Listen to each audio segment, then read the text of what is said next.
ಇತ್ತೀಚಿನ ಸಂಚಿಕೆಗಳನ್ನು ಜಾಹೀರಾತಿನ ಕಿರಿಕಿರಿ ಇಲ್ಲದೆ ನೋಡಿ.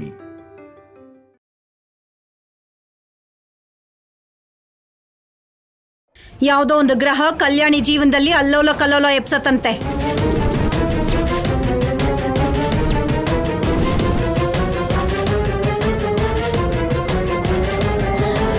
ಅದಕ್ಕೆ ನನ್ನ ಮಗ ಗೋಡೆ ಹೊಡಿತಾ ಇದ್ರು ಕೂಡ ನಾನ್ ತಡಿಲಿಲ್ಲ.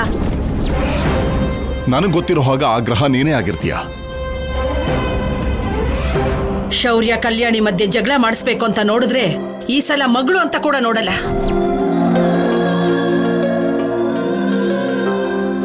ಕಲ್ಯಾಣಿ, ಬೇಜಾರು ಮಾಡ್ಕೋಬೇಡ. ನೀನ್ ಯಾರಿಗೂ ಕೆಟ್ಟದ್ ಮಾಡಿಲ್ಲ, ಕೆಟ್ಟದಾಗ್ಲಿ ಅಂತ ಕೂಡ ಬಯಸಿಲ್ಲ. ಹಾಗಿದ್ದಾಗ ದೇವ್ರು ನಿನಗ್ಯಾಕಮ್ಮ ಕೆಟ್ಟದ್ ಮಾಡ್ತಾನೆ? ಎಲ್ಲ ಒಳ್ಳೇದೇ ಆಗುತ್ತೆ. ಶೌರ್ಯನಿಗೆ ಫೋನ್ ಮಾಡಿದ್ಯಾ? ಮಾಡಿದ್ದೆಮ್ಮ, ಕವರೇಜ್ ಏರಿಯಾನಲ್ಲಿ ಇಲ್ಲ ಅಂತ ತೋರಿಸ್ತಿದೆ.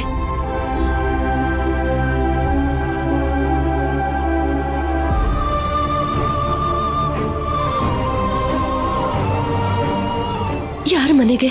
ನನ್ನ ಮನೆಗೆ.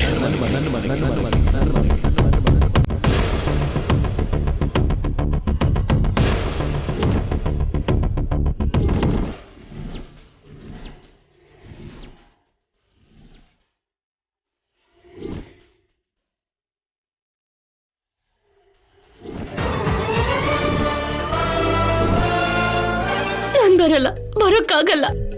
ಯಾಕೆ? ಈಗ ಮನೆ ಸಂತೋಷವಾಗಿದೆ. ಕಲ್ಯಾಣಿ ಈಗ ನಿಮ್ ಹೆಂಡತಿ. ನಾನು ಹೊರಗ್ನೋಳು.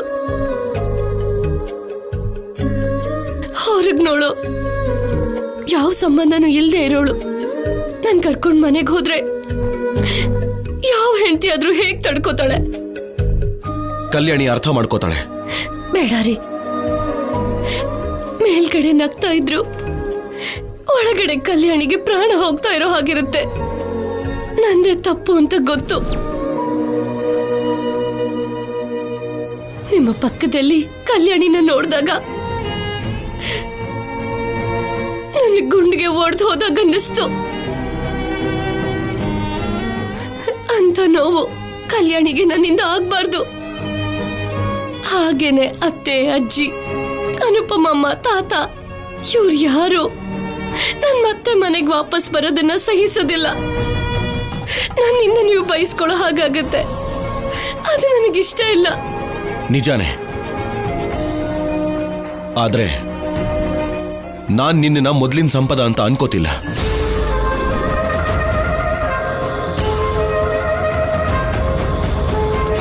ನಿನ್ ಜಾಗದಲ್ಲಿ ಯಾರೇ ಇದ್ರು ಇಂಥ ನಿರ್ಧಾರನೆ ತಗೋತಿದ್ರು. ನೀನು ಮಾನಸಿಕವಾಗಿ ಸರಿ ಆಗೋವರೆಗೂ, ನೀನಾಗ್ ನೀನೇ ಸ್ವಂತವಾಗಿ ಬದುಕಬಹುದು ಅನ್ನೋ ಧೈರ್ಯ ಬರೋವರೆಗೂ ನನ್ನ ಮನೇಲೇ ಇರು. ಅಮ್ಮ ಅವ್ರಿಗೆ, ಕಲ್ಯಾಣಿ ಅವ್ರಿಗೆ ಅರ್ಥ ಆಗೋ ಹಾಗೆ ನಾನು ಹೇಳ್ತೀನಿ. ಅರ್ಥ ಮಾಡ್ಕೋತಾರೆ. ಆದ್ರೆ ಬೇಡರಿ, ಮನೇಲೆ ಆದ್ರೆ 4 ಜನಕ್ಕೆ ಬಿಡಿಸಿ ಹೇಳ್ಬಹುದು. ಆದ್ರೆ ಊರಿನ ಜನರೆಲ್ಲ ಏನ್ ಅನ್ಕೋತಾರೆ? ನನ್ನ ಬಿಟ್ಬಿಡಿ. ನಾನೊಬ್ಳು ಇದ್ದೀನಿ ಅಂತ ಮರ್ತು ಹೋಗಿ.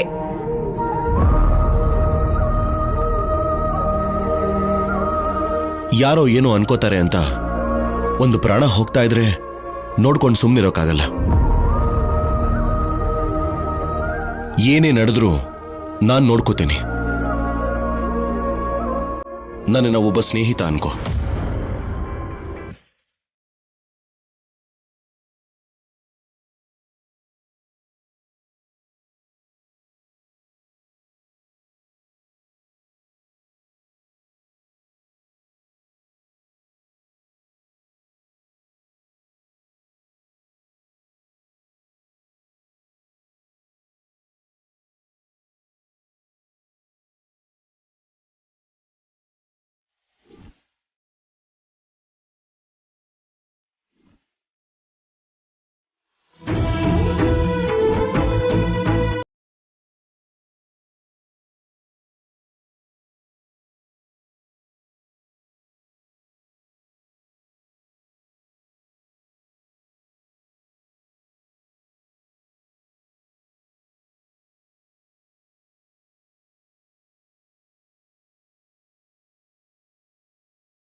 ಅಮ್ಮ ಕಲ್ಯಾಣಿ, ದುರ್ಮುಹೂರ್ತ ಕೂಡ ಬಂದ್ಬಿಡತ್ತೆ.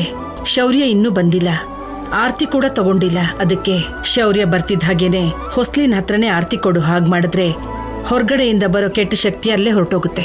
ಸರಿ ಆಯ್ತು ಅಜ್ಜಿ. ಹೋಗು ಹೋಗು.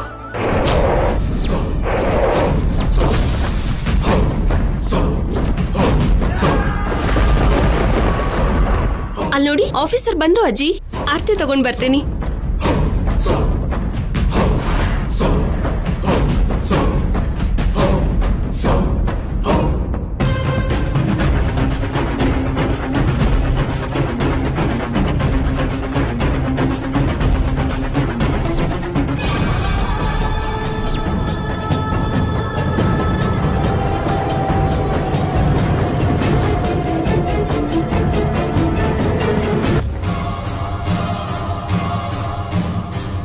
ಬಾ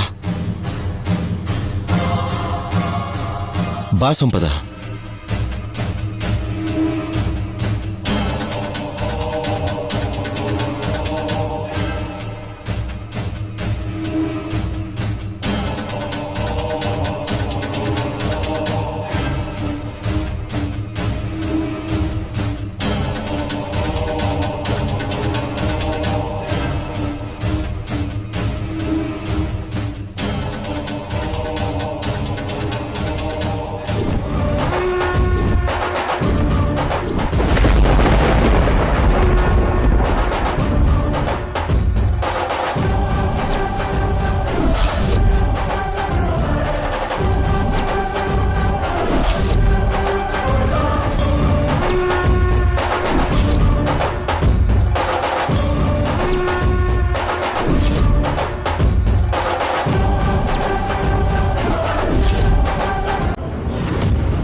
ಶೌರ್ಯ, ಏನು ಇದು? ಕಾಣಿಸಿದ ಕೂಡ್ಲೆ 4 ಬಾರ್ಸೋದನ್ನ ಬಿಟ್ಟು ವಾಪಸ್ ಮನೆ ಕರ್ಕೊಂಡ್ ಬಂದಿದ್ಯಾ? ನನಗೇನು ಅರ್ಥ ಆಗ್ತಾ ಇಲ್ಲ ಕಣೋ. ಇವಳೇನ್ ಮಾಡಿದ್ಲು ಅನ್ನೋದನ್ನ ಮರ್ತೋದ್ಯಾ? ಇವಳಿಂದಾಗಿ ನಮ್ಮನೆ ಗೌರವ ಹೊರಟೋಯ್ತು ಅನ್ನೋದು ನೆನ್ಪಿಲ್ವೇನೋ ನಿನ್ಗೆ? ಅದನ್ನೆಲ್ಲ ಪಕ್ಕಕ್ಕಿಡು. ಕಟ್ಕೊಂಡ್ ಗಂಡನ್ ಜೊತೆ ವರ್ಷಗಟ್ಲೆ ಸಂಸಾರ ಮಾಡಿ ಒಂದ್ ಮಗುನ ಹೆತ್ತು ಯಾವನ್ನೋ ಪ್ರೀತಿಸಿದೀನಿ ಅಂತ ಅವನ್ ಜೊತೆ ಓಡ್ ಹೋದ್ಲು. ಇಂಥವಳನ್ನ ಮತ್ತೆ ನಮ್ಮನೆ ಹೊಸಲು ತುಳಿಯೋದಿಕ್ಕೆ ಹೇಗೋ ಬಿಟ್ಟೆ? ಬದ್ಲಿಗೆ ನೀನೇ ಅವಳ ಕೈ ಹಿಡ್ಕೊಂಡು ಒಳಗಡೆ ಕರ್ಕೊಂಡ್ ಬಂದಿದ್ಯಲ್ಲೋ.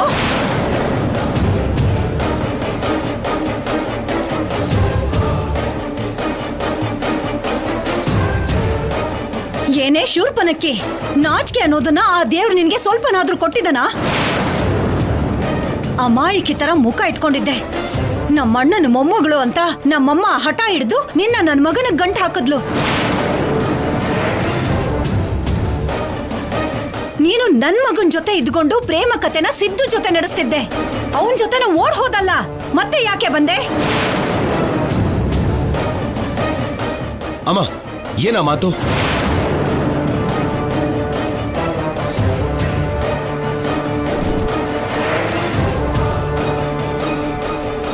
ನಾನೇನೋ ಹೇಳ್ದೆ, ಇದ್ದಿದ್ದನ್ನೇ ತಾನೇ ಹೇಳಿದ್ದು. ಅವಳು ಮಾಡಿದ್ರೆ ತಪ್ಪಲ್ಲ, ನಾನ್ ಹೇಳಿದ್ರೆ ತಪ್ಪಾಗತ್ತಾ? ಇಂಥ ಬದುಕನ್ನ ಬದುಕೋದಕ್ಕಿಂತ ಎಲ್ಲಾದ್ರೂ ಹಾಳ್ ಬಾವಿಗೆ ಬಿದ್ದು ಸಾಯ್ಬೇಕಲ್ವೇನೆ? ಸಾಯೋದಕ್ಕೆ ಹೋಗಿದ್ಲು.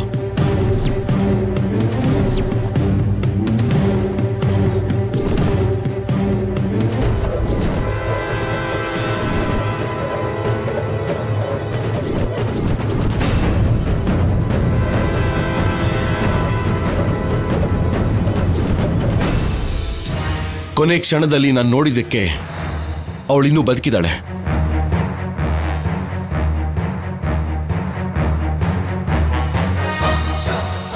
ಆ ಸಿದ್ದು ಸಂಪದಾನ ಪ್ರೀತಿಸ್ತೀನಿ ಅಂತ ಮಾಯ ಮಾತುಗಳನ್ನ ಹೇಳಿ ಕರ್ಕೊಂಡು ಹೋಗಿ ಈಗ ಮೋಸ ಮಾಡಿದಾನೆ.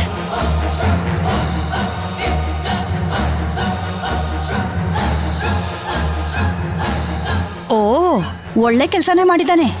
ಇಂಥವಳಿಗೆ ಹಾಗೆ ಆಗೋದು ಕಣೋ. ಇವಳು ನಿನಗೆ ಮೋಸ ಮಾಡಿ ಮರ್ಯಾದೆ ತೆಗೆದು ಹೋದ್ಲಲ್ಲ, ಆ ದೇವ್ರು ಎಲ್ಲ ನೋಡ್ತಿರ್ತಾನೆ. ಅದಕ್ಕೆ ನಿನ್ನಂತ ಒಳ್ಳೆಯವನ್ಗೆ ಮೋಸ ಮಾಡಿರೋದಕ್ಕೆ ದೇವ್ರು ಬುದ್ಧಿ ಕಲ್ಸಿದಾನೆ. ನೀನ್ ಸುಮ್ನೆ ಇವಳನ್ನ ಕಾಪಾಡ್ಬಿಟ್ಟೆ ಕಣೋ. ಸತ್ತಿದ್ರೆ ದರಿದ್ರ ಬಿಟ್ಟು ಹೋಗ್ತಿತ್ತು.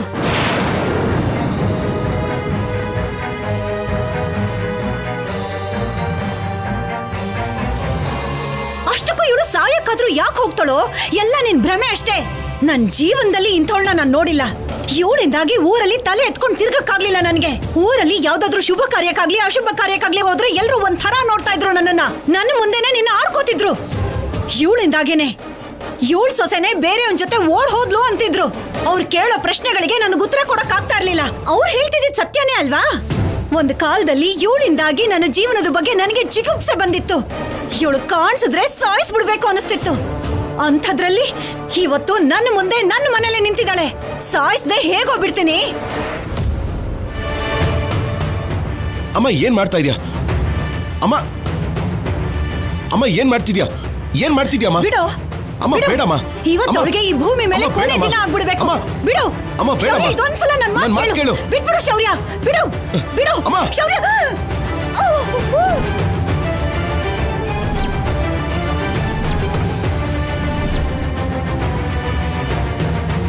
ನಿನಗೆ ಹುಚ್ಚಿಡ್ತಿದ್ಯಾ? ಯಾಕೆ ಇಷ್ಟು ಕೆಟ್ಟದಾಗಿ ವರ್ತಿಸ್ತಾ ಇದೆಯಾ?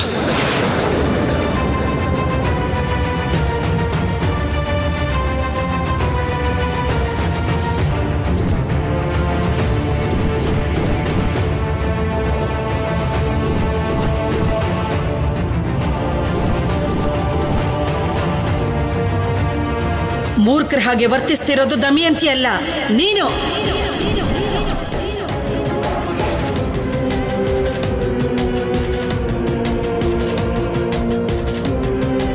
ಇಷ್ಟೆಲ್ಲ ಆದ್ಮೇಲೂ ಕೂಡ ಅವಳು ಕೈ ಹಿಡ್ಕೊಂಡು ಮನೆವರೆಗೂ ಕರ್ಕೊಂಡ್ ಬಂದಿದ್ಯಾ? ಯಾವ ಧೈರ್ಯದಿಂದ ಕರ್ಕೊಂಡ್ ಬಂದಿದ್ಯಾ? ಏನ್ ಹೇಳಿ ಕರ್ಕೊಂಡ್ ಬಂದಿದ್ಯಾ?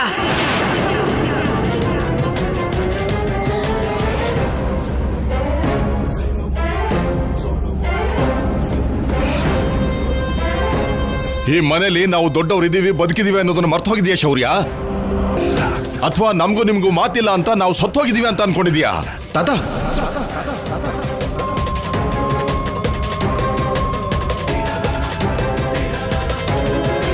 ಹೌದು ಶೌರ್ಯ, ಮಾವೇ ಹೇಳಿದ್ರಲ್ಲಿ ತಪ್ಪೇನಿದೆ. ದೊಡ್ಡವರು ಅಂತ ನಿನ್ನ ಅಜ್ಜಿ ತಾತ ಇದ್ದಾರೆ, ತಂದೆ ತಾಯಿ ಅಂತ ನಾನು ನಿಮ್ಮಮ್ಮ ಬದುಕೇ ಇದ್ದೀವಿ. ಆದ್ರೆ ನಮ್ ಯಾರನ್ನು ಒಂದು ಮಾತು ಕೂಡ ನೀನ್ ಕೇಳ್ಬೇಕು ಅಂತ ಅನ್ಸ್ಲಿಲ್ಲ ಅಂತಂದ್ರೆ ಏನರ್ಥ?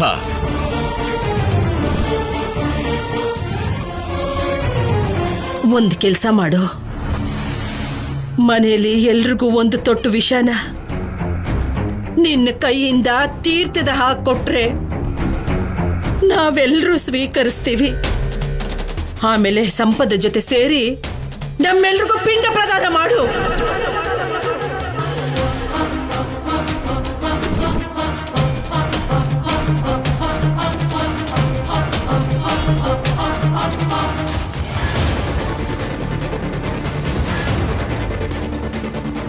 ಅದು ಹಾಗಲ್ಲ ಅಜ್ಜಿ. ಪ್ರತಿ ಮನುಷ್ಯನು ಜೀವನದಲ್ಲಿ ತಪ್ಪು ಮಾಡ್ತಾನೆ. ಅದನ್ನ ಸರಿ ಮಾಡ್ಕೊಳ್ಳೋಕೆ ನಾವು ಅವರಿಗೆ ಸಮಯ ಕೊಡಬೇಕು. ಹಾಗೆ ಸಂಪದ ವಿಷಯದಲ್ಲಿ ಸಂಪದ ನಾನು ಎಷ್ಟು ಪ್ರೀತಿ ಮಾಡಿದ್ದೀನಿ ಅಂತ ನನಗೆ ಮಾತ್ರ ಗೊತ್ತು. ಸಂಪದ ದೂರ ಆಗಿದ್ದಕ್ಕೆ ಎಂಥ ನರಕ ಅನುಭವಿಸಿದೆ ಅಂತ ನನಗೆ ಮಾತ್ರ ಗೊತ್ತು. ಸಂಪದ ಸಿಕ್ಕಿದ್ರೆ ಸಾಯಿಸಬೇಕು ಅಂತ ತುಂಬಾ ಹುಡುಕಾಡ್ದೆ, ಆದ್ರೆ ಸಿಗ್ಲಿಲ್ಲ. ನಿಮ್ಮೆಲ್ಲರಿಗಿಂತ ಹೆಚ್ಚು ನಷ್ಟ ಅನುಭವಿಸಿದ್ದು ನಾನೇ. ನಾನೇ ಸಂಪದನ ಕ್ಷಮಿಸಿದ್ದೀನಿ. ನೀವ್ಯಾರು ಕ್ಷಮಿಸಲ್ವಾ? ಸಂಪದ ಇಲ್ಲಿದ್ರೆ ಏನಾಗುತ್ತೆ? ಮತ್ತೀಗ ಕಲ್ಯಾಣಿ ಏನ್ ಮಾಡ್ಬೇಕು ಅಂತ್ಯ ಶೌರ್ಯ? ನೀನು ಸಂಪದ ಹೊರಟೋದ್ಲು ಅನ್ನೋ ನೋವಲ್ಲಿ ಕಲ್ಯಾಣಿಗೆ ಕೋಪದಲ್ಲಿ ತಾಳಿ ಕಟ್ದೆ ನೀನು. ಆಗ್ಲೂ ಕೂಡ ಕಲ್ಯಾಣಿ ಏನು ಮಾತಾಡ್ದೆ ತನ್ನ ಕುತ್ಕೆಲಿದ್ದ ತಾಳಿನ ನೋಡ್ಕೊಂಡು ಮೌನವಾಗ್ಬಿಟ್ಲು. ಆ ತಾಳಿ ಭಾಗ್ಯನ ಕಾಪಾಡ್ಕೊಳ್ಳೋದು ತನ್ನ ಜವಾಬ್ದಾರಿ ಅಂತ ಅಂದ್ಕೊಂಡು ನೀನ್ ಯಾಕೆ ಹೀಗ್ ಮಾಡ್ದೆ ಅಂತ ನಿನ್ನನ್ನು ಒಂದು ಮಾತು ಕೂಡ ಕೇಳಲಿಲ್ಲ. ನೀನ್ ಅವಳನ್ನ ಚೀಪ್ ಆಗಿ ನಡೆಸ್ಕೊಂಡ್ರು, ಅವಳ ಮೇಲೆ ಕೋಪ ಪಟ್ರು ಅವಳು ಮುಗುಳ್ನಾಗೆ ನಕ್ಕೊಂಡು ಸುಮ್ಮನಾಗ್ತಿದ್ಲು ಕಣೋ. ಯಾವತ್ತಾದ್ರೂ ಒಂದು ದಿನ ಅವಳನ್ನ ಹೆಂಡತಿಯಾಗಿ ಸ್ವೀಕಾರ ಮಾಡ್ತೀಯ ಅನ್ನೋ ನಂಬಿಕೆಯಿಂದ ಕಣೋ. ಒಳ್ಳೆ ಪಕ್ಷಿ ತರ ಅವಳು ಕಾಯ್ತಾ ಇದ್ಲು ಕಣೋ. ಇಲ್ಲ ಇಲ್ಲ, ಅವಳು ನಿನ್ ಮೇಲೆ ಇಟ್ಟಿರೋ ನಂಬಿಕೆಯನ್ನ ಪರೀಕ್ಷೆ ಮಾಡ್ಬೇಡ ಕಣೋ. ನೀವಿಬ್ರು ಸಂತೋಷವಾಗಿದ್ದೀರಾ, ನಿಮ್ಮಿಬ್ರ ಮಧ್ಯೆ ಯಾವ ಅಡಚಣೆಗಳು ಇಲ್ಲ ಅಂತ ನಾವೆಲ್ಲರೂ ನೆಮ್ಮದಿಯಾಗಿ ಉಸಿರಾಡ್ತಿದ್ದೀವಿ. ಕಲ್ಯಾಣಿ ನಿನ್ನ ತನ್ನ ಪಾಲಿನ ದೇವರು ಅನ್ಕೊಂಡಿದ್ದಾಳೆ. ನೀನು ತಾಳಿ ಕಟ್ಟಿದ ಕ್ಷಣದಿಂದ ಇವತ್ತಿನವರೆಗೂ ನಿನ್ನ ಮಾತಿಗೆ ಅವಳು ಎದುರಾಡ್ಲಿಲ್ಲ ಕಣೋ. ನಿನ್ನ ನಡವಳಿಕೆ ಎಷ್ಟೇ ಕ್ರೂರವಾಗಿದ್ರು ಮೌನವಾಗಿ ಸಹಿಸ್ಕೊಂಡ್ಬಿಟ್ಲು. ನೋಡು, ಪತಿನೇ ಪರಮೇಶ್ವರ ಇದ್ದ ಹಾಗೆ ಅವನು ಏನು ಹೇಳಿದ್ರು ನೀನು ಹಾಗೆ ನಡ್ಕೋಬೇಕು ಅಂತ ನಾವು ಹೇಳಿದ್ವಿ. ಅದನ್ನ ಕಣ್ಣು ಗೊತ್ಕೊಂಡು ವ್ರತ ತರ ಆಚರಣೆ ಮಾಡಿದ್ಲು. ಈಗ ಅವಳ ಸ್ಥಾನದಲ್ಲಿ ನೀನು ಮೊದಲನೇ ಹೆಂಡತಿನ ಕರ್ಕೊಂಡು ಬಂದು ನಿಲ್ಸಿದ್ರೆ ಅವಳು ಶಾಕ್ ಆಗ್ಬಿಟ್ಟಿದ್ದಾಳೆ ಕಣೋ. ಏನು ಮಾತಾಡ್ತಾ ಇಲ್ಲ. ಈಗ ಕಲ್ಯಾಣಿ ಪರಿಸ್ಥಿತಿ ನೋಡ್ತಿದ್ರೆ 18 ವರ್ಷಗಳ ಹಿಂದೆ ನನ್ನ ಜೀವನದಲ್ಲಿ ನಡೆದ ಘಟನೆ ನೆನಪಾಗ್ತಿದೆ.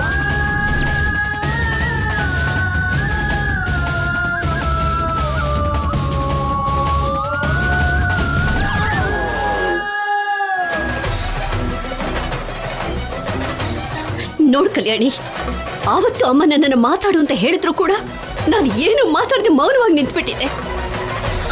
ಆವತ್ತು ನಾನು ಪೆದ್ದಿ ತರ ಮೌನವಾಗಿದ್ದಿದ್ದಕ್ಕೆ ಇವತ್ತಿನವರೆಗೂ ನನಗೆ ದಾಂಪತ್ಯ ಸುಖ ಸಿಕ್ಲಿಲ್ಲ ಕಲ್ಯಾಣಿ. ನೋಡು, ನಂತರ ನೀನ್ ಪೆದ್ದಿ ಆಗ್ಬೇಡ. ಈಗ ನಾನೇನು ಮಾಡ್ಲಿ ಅಂತ ನಿನ್ನ ಗಂಡನ ಕೇಳು ಕಲ್ಯಾಣಿ.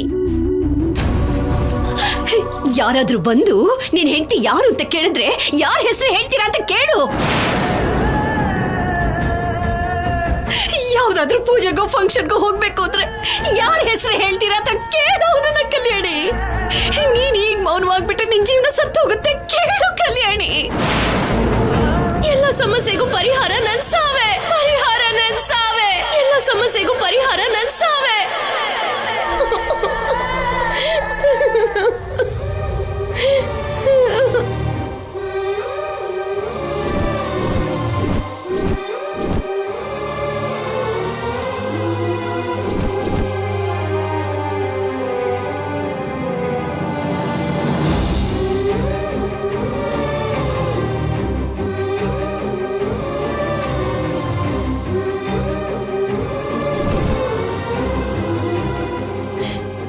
ಇದಕ್ಕೆ ರೀ ನಾನು ಈ ಮನೆಗೆ ಬರಲ್ಲ, ಸತ್ ಹೋಗ್ತೀನಿ, ನನ್ನ ಸಾಯೋಗ್ ಬಿಡಿ ಅಂತ ಹೇಳಿದ್ದು, ಒತ್ತಾಯ ಮಾಡಿದ್ದು. ಆದ್ರೆ ನೀವು ಕೇಳಲಿಲ್ಲ.